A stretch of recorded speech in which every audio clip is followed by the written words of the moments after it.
點解佢寧願分手都唔同我一齊解決問題？相信好多人喺分手之後，成日都會諗，明明我哋仲有感情，明明好多矛盾係可以一齊解決嘅，點解佢要咁決絕？有句說話我好中意嘅，就係我唔怕你唔愛我，但我最怕嘅係你連同我一齊解決問題嘅勇氣都冇啊！咁分手理由背後嘅真相係乜嘢呢？咁其實好多前任提出分手呢，佢哋嘅理由都係我哋唔夾，性格不合。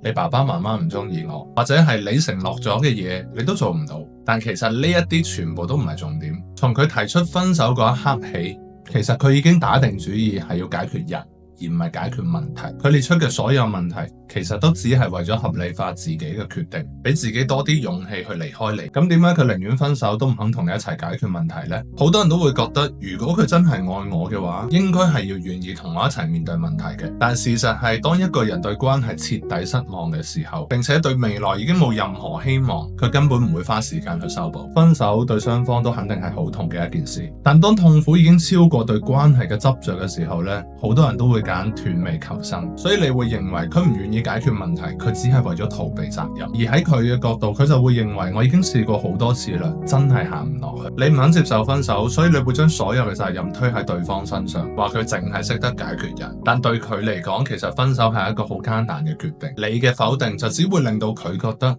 我做嘅決定係啱嘅，結果最後就會變成好啊，你話我唔愛你嘛，我就做一個絕情嘅人俾你睇。但係事實上，佢唔願意面對嘅唔係你嘅，而係呢一段關係帶俾佢嘅壓力。如果你識得改變互動嘅模式，其實你哋嘅關係都係有希望。咁喺改變之前，究竟點樣可以打破呢個舊嘅死循環呢？第一步就係一定要去接受你哋已經分手嘅事實。分手呢，從來都唔係單方面嘅錯，雙方都係有責任嘅。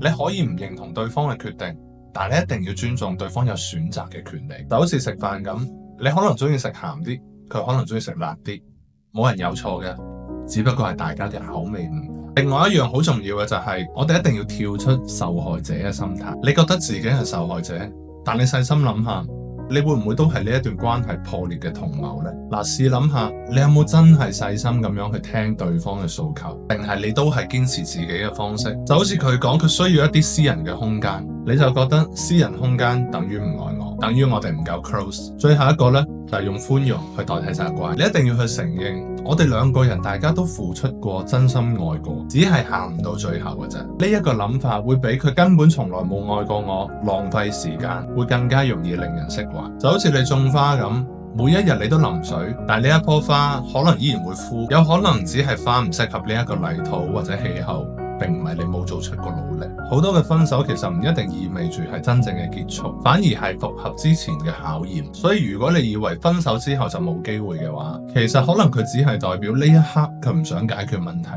但唔代表佢真心想要放棄你。所以其實係會有重建關係嘅可能性嘅。如果你真係想挽回翻對方，咁你就一定要記住，停止責怪，將點解你唔願意改變成我哋有個開心嘅回憶。同時我哋要將關係聚焦喺未來。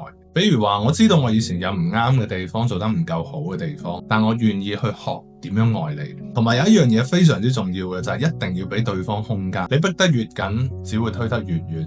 就好似捉沙咁啫嘛，你捉得越緊，流嘅咪越多咯。去到最後，其實分手唔係世界末日嚟嘅，反而係一個重新認識自己嘅機會。唔好再用後悔去折磨自己啦，用成長去獎勵自己啦。愛係舒服，唔係求生。有啲人分咗手之後，確實就會變成過路人。但有啲人分手之後會變得更好，甚至行得更遠。你想做邊一種？如果你哋仲有機會傾偈嘅話，釋放多一啲善意，舒服啲，輕鬆啲，咁兩個人嘅關係自然就會多啲噶啦。愛情有迷霧，陪你睇清路。我係 Chuck，我哋一齊嚟拆解愛情難題。